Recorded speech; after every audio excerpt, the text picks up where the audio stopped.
兄弟们，大家好，咱们先来玩个小游戏，你猜猜，一双拖鞋顶天了能卖多少钱？300块、500块，不能再多了吧？这都够买双不错的运动鞋了。但如果我告诉你，有那么一双，说实话，长得甚至有点丑的拖鞋，在国外能卖到将近1000块人民币，你啥感觉？是不是觉得我在吹牛？一张钻石拖鞋的图片，讲这话的人前2天就坐在我对面，一个97年出生的小伙子，叫刘世奇，今年才28岁。看着他那张还带着点稚气的脸，我心里那叫一个翻江倒海。就这么一双丑拖鞋，毛利率，也就是刨去成本能赚的钱，高达92%。你没听错，92%。他和他的团队总共才6个人，在2024年硬是干出了1年3000万的营收。而这时候他大学毕业才刚刚4年，这事儿听起来就像个都市传说，但它就活生生的发生在我眼前。我实在是按捺不住我这颗好奇心，必须得跟他好好盘盘道，这背后到底藏着什么样的故事？一个28岁的小伙子究竟是踩中了哪个风口，还是掌握了什么独门秘籍？聊了几个小时，我感觉我整个人的认知都被刷新了一遍。今天我就把这些滚烫的干货原汁原味的分享给你们。故事的开头像极了一部热血电影，主角总要先逃离一个看似安稳的牢笼。在另一个平行时空里，刘世奇的人生剧本早就被写好了。大学读的是土木工程，为啥？因为家里人觉得这专业将来好找工作，能赚钱。他自己呢，当时连土木是干啥的都稀里糊涂，就这么懵懵懂懂的上了道。毕业后，凭着老师的一封推荐信，他轻轻松松就进了一家北京鼎鼎有名的设计院。在所有同学眼里，这简直就是人生赢家的开局，稳定体面，足以让远在内蒙古老家的父母脸上增光。可他回忆起那段日子，嘴里蹦出的词却是受不了了。那是一种什么样的感觉呢？就像一棵渴望阳光的树，被种在了一个不见天日的地下室里。他每天就那么被钉在椅子上，从日出到日落，眼睛死死地盯着电脑屏幕上那些密密麻麻的 CAD 图纸，感觉自己的灵魂都快被抽干了。偶尔去工地，推着个小车搞测量，日复一日，枯燥的能让人发疯。他一眼就能望到自己10年后、20年后的样子，那种按部就班、循环往复的模式，和他内心那股渴望创造、渴望挑战的火焰形成了剧烈的冲突，简直要把他撕裂了。终于，在一个加班的深夜，他抬起头，看着空无一人的办公室，只有一个念头像闪电一样劈中了他的天灵盖：辞职、南下、创业。这个念头一旦钻出来，就再也摁不下去了。于是，这个世界的刘世奇这份好工作干了不到1个月就跑路了。身边所有人都觉得他疯了，这决定也太草率了，简直是暴殄天物。但他自己不这么想。他说他每次做重大决定前都会问自己一个问题：如果这事儿失败了，我会不会后悔？只要答案是不会，他就去干。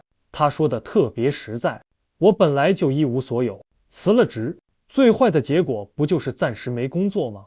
那不还是一无所有？那我怕个啥呢？是啊，当你一无所有的时候，你也同样无所畏惧。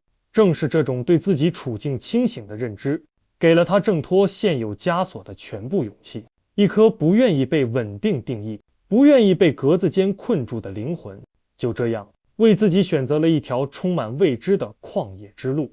辞职之后干嘛呢？去哪儿呢？他当时也是两眼一摸黑，只能像个无头苍蝇一样，在抖音上疯狂的刷视频，想看看这个世界上除了画图纸，还有哪些能折腾出名堂的活法。命运的齿轮往往就在这种不经意的瞬间开始转动。一条关于中国跨境电商交易会的广告就这么跳进了他的视线。跨境电商这词儿听着就洋气，简单说就是把咱们国家的东西通过互联网卖给外国人。要去瞅一眼吗？这个念头像一颗小石子，在他心里漾开了一圈圈涟漪。最后，他做了一个改变自己一生的决定，买机票，一个人，一个背包，奔赴千里之外的福州。那可是他第一次自个儿出那么远的门，一个从未独自远行的内蒙小伙，就这么把自己发射到了一个完全陌生的城市。展会的场面给了他前所未有的震撼，那阵仗简直就是商业界的春运，人山人海，空气里都弥漫着一股叫做机会和热情的味道。阿里巴巴、亚马逊，各种各样的平台，每个人的脸上都写满了渴望。中午吃饭，大家都是领个盒饭，随便找个角落蹲着就开干。那种火热的、充满无限可能的商业气息，和设计院里那种安静到压抑的氛围，形成了天壤之别。那一刻，他感觉自己像一块干涸的海绵，瞬间被浸透了。他知道，这就是他想干的事儿。于是，他当场就跟阿里巴巴国际站的客户经理一拍即合。你看，有时候改变命运的，不是一份多么周详的商业计划书，而就是一张你下定决心要买的机票。2021年，24岁的刘世奇带着他的全部家当，来到了被誉为中国拖鞋之都的福建泉州。说是全部家当，其实也就5万块钱，还有他心爱的一只猫，叫阿顺。那是一只他在宠物店角落里发现的断尾小狸花，他觉得它特可怜，就花了90块钱给了它一个家，取名阿顺，盼着一切都能顺顺利利。就这样，在一个只有30平米的 SOHO 公寓里，他的公司开张了。SOHO 公寓就是那种既能办公又能居住的小空间。公司成立之初，只有2位员工，刘世奇和阿顺，但创业的残酷就像一场暴风雨，不会放过任何一艘刚下水的小船。5万块钱，交完平台费、房租，立马见了底。为了适应海外客户的时差，他过上了397的生活，也就是下午3点上班，一直干到第二天早上9点，一周7天，全年无休。他形容自己就像个吸血鬼，每天一觉睡醒，天已经黑了，等准备睡觉的时候，天又亮了。累了困了，公寓里连张像样的床都没有，他就直接在地上铺几张打包用的硬纸板，躺下眯一会儿。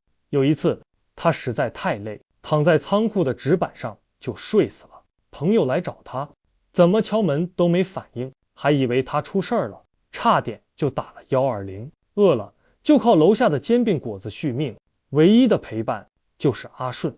白天没人说话，他就对着猫自言自语，大眼瞪小眼，工作上更是乱成一锅粥。因为完全没经验，他就在1688，也就是咱们国内一个大型批发网站上，看哪个图片好看就上架哪个，结果店铺产品杂乱无章，定位不清。更要命的是，因为直接搬运图片，他很快就收到了平台铺天盖地的知识产权侵权警告，差点就被封店了。想象中的创业有多牛，现实中的创业就有多苦。就在这无尽的黑暗中，第一缕光是他用1整夜的死磕换来的。开店第1周，他通过平台的报价渠道联系上了一位加拿大的客户，订单不大，每双鞋的利润也就5、6块钱，但对于当时急需开张、急需信心的他来说，这就是救命稻草。他决定无论如何也要拿下。一场漫长而艰苦的拉锯战就此展开，从晚上7点一直持续到第二天早上。那场面他就像一个人工中转站，英语口语不好，客户问的很多专业名词压根看不懂，他就一句一句的复制粘贴给1688的供应商，再把供应商的回复一句一句的复制粘贴给客户。到了后半夜，供应商都下线了，客户还在不停的抛问题，他就只能靠自己在网上现查现学，连蒙带猜的回复。这个过程简直扒了他一层皮。你可以想象，一个20出头的年轻人，孤身一人在异乡的出租屋里熬着最深的夜，进行着一场毫无把握的谈判，那得是多大的煎熬。但奇迹发生了，客户最后说，我们成交吧。他当时又惊又喜，忍不住问：你为啥最后选择了我？客户的回答让他至今都记忆犹新，也奠定了他后来的经营理念。客户说：看得出来你熬了一个通宵，跟进的非常辛苦，我愿意把这笔订单给你。在资源、经验、能力都极度匮乏的创业初期，真诚成了他最硬核的竞争力。这比$400多的利润，比黄金还要宝贵。他证明了，即便你一无所有，但只要肯付出120%的努力和真诚，你就有机会敲开一扇门。靠着这股拼劲，他第1年就做出了不错的业绩。但他很快也发现了问题，什么都卖的模式就像撒胡椒面，虽然能捞到点，但利润不，精力也极其分散。更重要的是，第1年埋下的侵权的雷也开始陆续引爆，让他焦头烂额。于是他开始做减法，也开始真正的思考。他复盘了过去1年的所有订单，发现了一个关键信息：最大的订单几乎全部来自美国市场。于是他做了创业以来的第一个重大战略调整，砍掉其他所有市场和大部分产品线，把所有炮火都集中在北美。同时他沉下心来，每天花大量时间泡在国外的社交媒体和电商平台上，去研究北美消费者的真实审美。很快他就发现了一个巨大的认知差异：咱们国内推崇的简约、素雅、性冷淡风，在北美根本不吃香。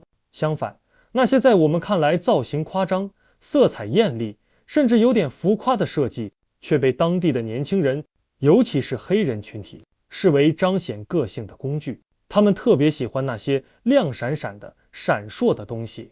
那一刻，他恍然大悟，原来我们眼中的丑，也许恰恰是别人眼中的个性。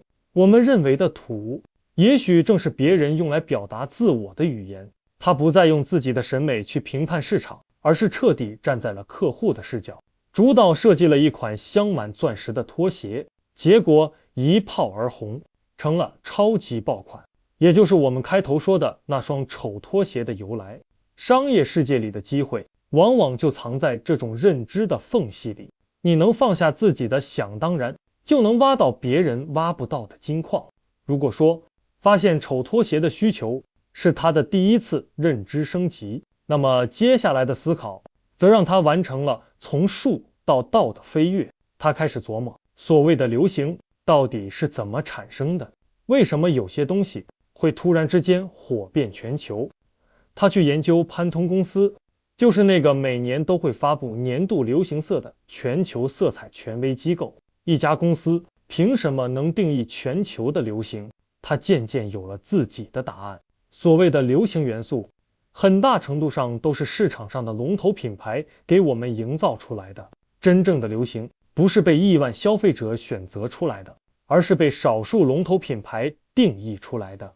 这个洞察彻底颠覆了他的选品方法。他不再闭门造车去猜消费者喜欢什么，而是去看真正的行业大佬，比如耐克，比如苹果，今年在主推什么设计、什么元素、什么色彩，因为他们拥有最顶尖的能够定义流行的团队。然后他再把这些已经被市场验证过的流行元素巧妙地嫁接到自己的产品上。这就像武林高手过招，不看花拳绣腿，而是直击内功心法。他不再去追逐浪潮，而是去研究驱动浪潮的底层逻辑。生意越做越大，爆款频出，但他始终保持着一种清醒。在他看来，中小企业很难有真正的产品护城河。你今天做出一个爆款，明天市场上就会出现无数仿品，然后就是无休止的价格战。所以他把公司的核心竞争力放在了服务体系上。他问自己的问题不是我的客服态度好不好，而是我的客户。那些在海外批发我拖鞋的电商卖家，他们在做生意这件事上有什么困难？比如选品难，不知道下一个爆款在哪儿；库存压力大，备货多了怕积压，备货少了怕断货；资金周转慢，回款周期长。他的服务体系就围绕着这些痛点来构建。他跟客户说，我一双鞋子卖$4，别人卖$3，你肯定先跟别人聊，但是我能帮你选品，让你卖得更好。我能帮你解决库存压力，让你不用囤货。我能帮你解决资金周转问题。你跟不跟我合作？真正想做生意的客户100%会跟他合作，因为他为客户节省的隐性成本和规避的巨大风险，远远超过了那$1的差价。他卖的早就不再是拖鞋这个产品，而是让客户的生意更好做这个解决方案。这才是真正难以模仿的护城河。你可能会问，又是管理供应链，又是开发新品，还要提供这么复杂的解决方案，你们公司才6个人，怎么忙得过来？他的答案是，我的公司里 AI 的渗透率是100%。2023年，当 ChatGPT 爆火时，他敏锐地意识到一个全新的时代来了。他开始全面拥抱 AI， 让 AI 像水电煤一样渗透到公司的每一个毛细血管里。他用阿里国际站提供的一系列 AI 工具，重塑了他的工作流程，选品和上架。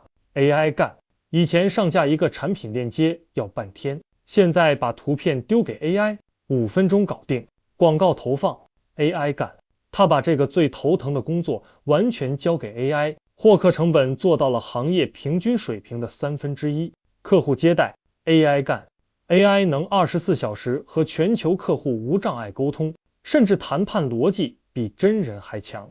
风险监控 AI 干，AI 会自动扫描店铺，提前预警侵权风险。结果公司的人均年产出达到了惊人的500万。他自豪地说，我晚上睡觉的时候 AI 在给我干活，我一觉醒来，订单已经自动成交了。 AI 不再是一个遥远的概念，他就是他的员工，是他的优化师、销售冠军、法务专家，是一支看不见的军队。一张刘世奇和他团队的照片。